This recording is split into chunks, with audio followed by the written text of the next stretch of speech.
What's up guys, the Red Cloak here, and today is another part of What If Deku Had a Copy Quirk. And since you guys actually hit 100 likes on the other part, I'm actually going to give you guys this part and, 70 likes, and I'll probably give you part 3 in the near future. Also follow me on Twitter and follow me on Discord. Well, you can just add me as a friend on Discord, you can talk to me, chill out with me, or you could just ask for a collab. I may do one, but I don't really do collabs with other people besides Tyler and Aventi, Blue Fang, and probably the other people that I know. You can ask for them, but I really need to get to know you before we can actually do a collab, so don't worry. My Discord will be in the description. Let's start this and let's hit my intro. Yeah, hold up, what the fuck? Hey, bass in the trunk, yeah, shorty wanna fuck, but I'm busy getting bucks. If you know my fucking name, you know my music bumps. If you hate my fucking shit, you a motherfucking chump. Hey, ooh, yeah, damn, Billy stay high like a kite. Yeah, bitch, I blew up overnight. Yeah, you know the world around town. Hey, my diamonds bright like I light. Yeah, my music different, I'm right. Hey, my music different, I'm right. Yeah, who the fuck else sounds like this? Hey, my music different, I'm right.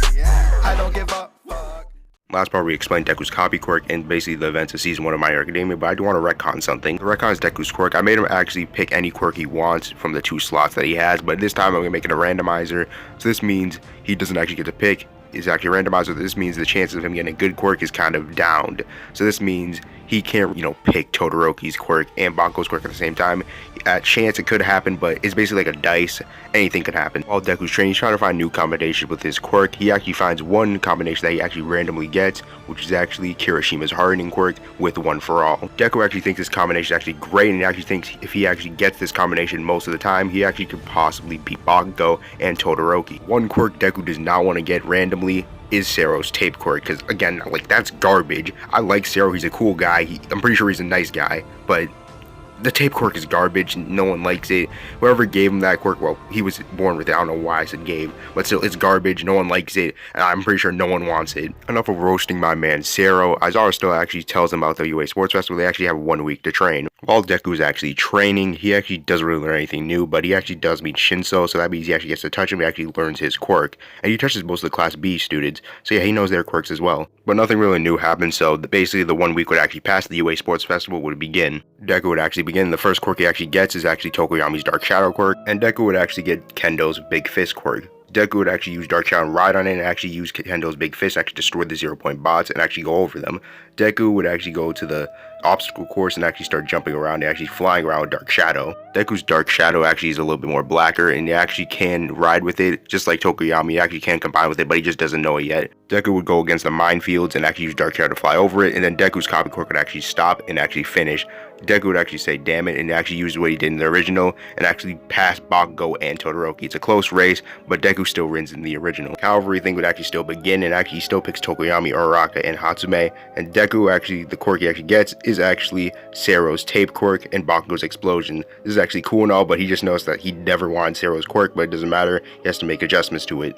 Deku would use Sero's tape to actually swing around so he actually doesn't get caught by anyone, because he still has the 1,000,000 points, well 10 million points, and doesn't want to get caught. This time the Deku and Todoroki clash is a little bit different. Deku actually uses the tape, actually tries to bind Todoroki's arm, but Todoroki catches on fire and actually burns the tape. Deku just sigh and just uses Bakugo's explosion and clashes with him. Yes, Team Todoroki still gets the 10 million points, but Tokoyami actually snags some points for Team Deku and actually gets them in. Deku would actually verse Shinso, and Deku would actually get Tokoyami's, Dark Shadow quirk, and he actually would get Kirishima's hardening quirk. Deku would actually be surprised and say this is kind of a pretty good combination, but he accidentally speaks to Shinso, and he gets manipulated. Instead of the Vegetables actually waking up Deku, it's actually Tokoyami's Dark Shadow. Dark Shadow would actually push him and would actually wake him up, and this would actually mean Deku would wake up, use Kirishima's hardening quirk, and actually combined it with Dark Shadow, and actually push and force Shinso out the ring. The second round would actually begin, and then Deku would actually face off against Todoroki. Deku would actually get the quirk of Tetsu's and Todoroki's quirk. This is a good combination. Tetsu's metal could actually withstand Todoroki's heat. Todoroki's trying to block himself with ice, but Deku's easily able to punch through and actually punch Todoroki and pound him to the ground. And actually he's using Todoroki's flames. Deku actually tells him that I'm using your flames. How come you're not using your own quirk? Todoroki would get frustrated and infuriated at Deku for using the fire, and he actually does say that you're getting me frustrated and irritated. You're just mocking me, Deku. Deku would then tell Todoroki, if I had a choice, I would never use these flames against you, but right now, it's randomized, so I have no control over it. Then he would tell Todoroki, stop hiding your left side, and stop going half of your power. You can use your flames, it's your quirk, right? Or Todoroki has time to process this, he actually grabs Todoroki and actually slams him to the ground with Tetsu's metal. Todoroki actually uses flames to actually try to burn Deku, but Deku would actually move out the way and they both would clash. Cementos would actually jump in and actually, block the blast so it doesn't hurt the students or the crowd. With this metal quirk, or whatever you want to call Tetsu's quirk, he actually runs through it and actually punches Todoroki in the face, almost knocking him out, but Todoroki gets back and actually uses ice and actually tries to shield himself. Deku would ignite his arms on fire, well, his metal arms, and actually start punching Todoroki on his JoJo vibes, like saying Mona, Mona, Mona, and just knock him out of the ring. Actually reach out his hand for Todoroki, and Todoroki would grab it and just say, "You did well, and I'm glad you're using your quirk now." Todoroki would just thank him for opening his eyes and seeing him to the light. Deku would actually say, "Hey, when somebody's in darkness, a hero comes and saves them, right?" And then he would smile at Todoroki. Deku's quirk against Iida will be Kendo's Big Fist quirk and Uraraka's Gravity quirk. Iida would actually charge towards Deku, but Deku uses the Big Fist and actually grabs Iida and throws him to the ground and actually touches the debris. Iida actually kicks Deku in the face, actually kicks him in the arm, and Deku has no time to react to this, and Deku's almost about to fall out, but he actually saves himself with the Big Fist and actually continues to backflip. After some of Iida's kicking, after some of the kicks that Deku actually took to the face, Deku actually just smiles and says, "Iida, look above you." Iida would look above him and actually just see a bunch of rocks about to come in and actually finish him off. Iida has no way to counter this, so he actually gets pummeled by the rock, trying to run away from the rocks, which it isn't working. It's not working whatsoever. He's actually getting his own engine damage, and he actually gets clotheslined by Deku. Deku clotheslines him and actually gets him eliminated. Finals beat Bakugo and Deku would actually get the worst luck of them all. He actually gets Sero's tape quirk, and not only that, he gets Jiro's earphone jack quirk. So yeah, it's not looking good for Deku. He plans to swing around, actually catch Bakugo off guard and hit him out the ring, but Bakugo is not going to let this happen because Bakugo actually grabs his leg and slams it to the ground. Bakugo yells out at Deku, "You need to get a good control of that quirk, because right now you have two useless quirks and you're never going to beat me like this." Deku still tries to swing with Sero's tape, but Bakugo uses a big explosion and actually hit Deku out the ring, and this means Bakugo is declared the winner. Bakugo is a little bit angry because Deku had a terrible quirk on his hand and he had no way of winning, so Bakugo is a little bit angry, so yeah, that means the villains will actually get a hint of evil or a hint of anger in Bakugo. This actually means third place is Tokoyami, second place is Deku, and first place is of course Bakugo, but again, he's still going to rage out. In the actual classroom, Deku actually gets more recognition because,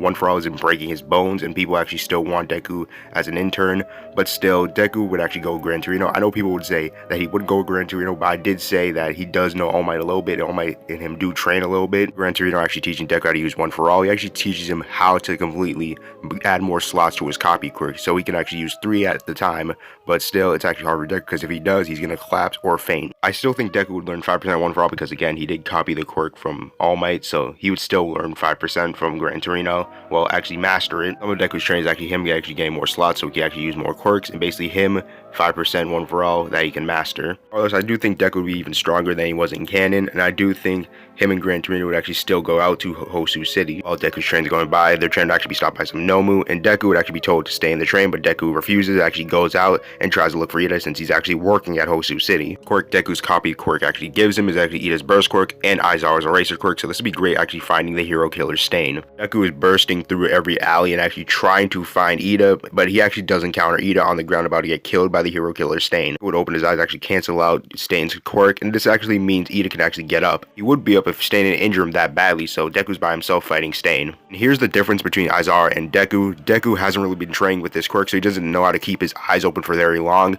while Aizawa can. So in a few seconds, Deku actually blinks, and that means Stain's quirk is back in action, and this means Deku has to use his burst quirk to actually blitz towards him. Deku actually gets stabbed by Stain, actually gets paralyzed, he's actually on the ground, but Todoroki actually shows up. The fight between Shoto and Stain actually goes in canon, but this doesn't really change anything until Deku gets up and actually fights with Todoroki. Deku's actually annoyed because even if he uses the eraser quirk, he's just gonna blink his eyes very quickly and Stain's gonna get back his quirk, so it's no use. Deku's actually pissed that he only has 2 slots on this copy quirk, and he feels like it's holding him back. He actually tries to hit a third limiter, well, he does. When he hits the third limiter, he hits One For All. He uses 5% combined with Iida's burst quirk. Deku is just way faster than Stain. Stain can't really see him. All he just sees is a blur and actually gets punched in the gut and then actually gets punched in the face.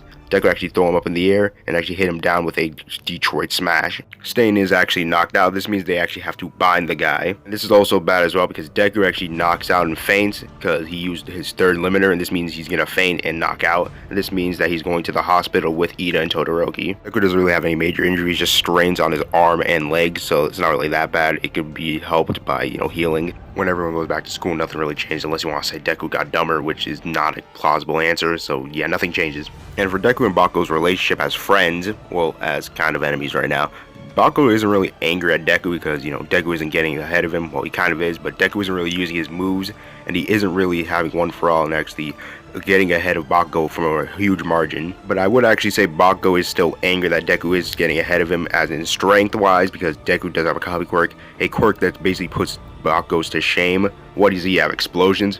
That's nothing against somebody who can copy literally any quirk in the world. The Deku and All Might portion, well, Deku and Bakugo All Might portion, Deku actually gets Tetsu's quirk and Bakugo's explosion. This actually pisses Bakugo off. When Bakugo actually goes to punch Deku, Deku actually uses the metal, actually reflects off of Bakugo. Bakugo gets even more pissed and actually just walks away. Deku, using Tetsu's hard-headed nature, actually punched Bakugo in the face and just said, "Do you want to win or lose? Because I know you love winning and you hate losing. So how about we work together and win this? I know we hate each other, but we can always work together." All Might still does punch Deku in the face, but the damage isn't really that bad, but it still hurts because it's All Might. All Might would actually go after Bakugo, but Deku actually blitzes towards All Might and actually uses the explosion, actually blows him away. And I do think that Deku and Bakugo would actually come up with a plan earlier, because Deku actually opened Bakugo's eyes that he needs to win this if he wants to show that he's the best. All Might would still break the gauntlet off of Deku and Bakugo's arms, but Bakugo and Deku would actually use a full combined explosion at All Might, which actually does hit him back a little. Then Deku would actually use Tetsu's quirk, actually punch him in the face, actually trying to get him down. He's about to try something risky, something that Majin Vegeta would actually commend him for doing.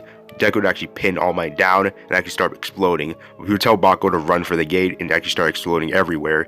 He's planning to blow himself up along with All Might, not to the point of killing himself, actually it's to the point of just injuring both of them badly. All Might tries to move Deku off him, but Deku's not budging. Deku would harden himself with the iron quirk that he got from Tetsu and actually continue exploding himself until Bakugo made it to the gate. So it'd settle, and Deku would actually have half of Tetsu's quirk and basically half of his body showing. So basically he broke himself with the quirk. Metal actually did take half of the damage, actually destroyed the metal. Deku would actually collapse, and All Might would say, "I'm proud of you, kid." This is where I'll be leaving part 2 off. Well, I hope you guys enjoyed this video. It's been the Red Cloak. I'm gonna head up out of here, and I'm out. Peace. Oh yeah, future Red Cloak here. Make sure to like and subscribe. Now I'm out. Peace.